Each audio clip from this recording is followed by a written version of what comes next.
Matapos ang unanimous decision win ni Filipina boxer Ira Villegas kontra kay Yasmin Mottaki ng Morocco kahapon, mas mabigat na kalaban naman ngayon ang naghihintay sa kanya sa round of 16 ng Women's 50kg division. Para sa detalye, narito ang ulat ni Paulos Salamatin.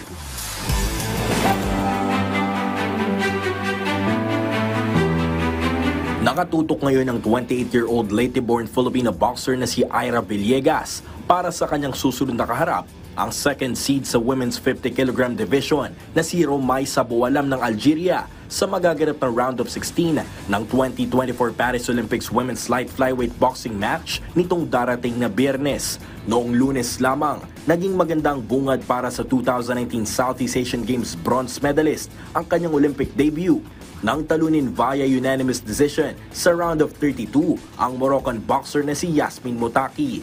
Bagamat hindi na bago para kay Villegas na kalabanin ng Algerian boxer, maingat pa rin nilang pinag-aaralan ng bawat galaw nito upang tuluyang makuha ang panalo at umusad papuntang quarterfinals. Nakasparing ko po siya sa Metz, hindi po sa Metz, sa Germany po, sa Saarbrücken. Pero siyempre po, mayroon po mga kumpiyansa kasi iba din po talaga yung sparring saka yung laro po ng galaw. So, ayun, for now po, pinag-aaralan ko po yung mga galaw niya through video. Ayon kay 1996 Pinoy Olympian boxer at ngayon National Women's Boxing Team coach na si Reynaldo Galido, iibahin naman nila ngayon ang istilong gagamitin ni Villegas kontra sa Algerian opponent. Siyempre, kung ganun pa rin gagawin niya, medyo mahirapan kami doon sa suldang labanan. Kasi nga yung ang kailangan niya na nandun na siya, hindi siya na bumibigay ng follow-up niya at saka hindi siya masyado nag-active ng lead hand niya. So, kailangan niya talaga yun ay sa next fight niya, kailangan niya doon kasi yung next ng kalaban niya Algeria, parang ganun pa rin yung style ng Algeria eh.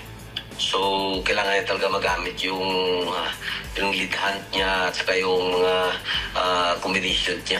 Walang oras na sasayangin si Villegas upang may pagpatuloy ang kanyang magandang momentum ngayong taon kasunod ng kanyang pagsungkit ng gintong medalya sa Women's 50kg division ng 2024 Boxam Elite Tournament noong Pebrero sa Spain at ang maagang pagkuha ng ticket packet ng Olympics sa ginanap na Olympic qualifying tournament sa Italy noong Marso. Aminado man si Galido na hindi magiging madali ang laban kontra sa two-time African Championship titleist.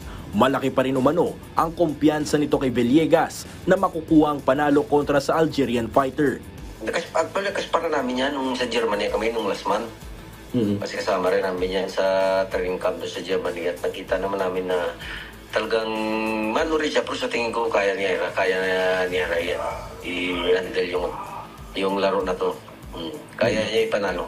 Dalawang panalo pa ang kinakailangan ni Villegas upang maselyuhan ang bronze medal finish ng Pilipinas. Samantala, nakatakda namang sumabak ngayong gabi sa round of 32 match ng Women's 57kg division si 2020 Tokyo Olympic silver medalist Nesty Petesio.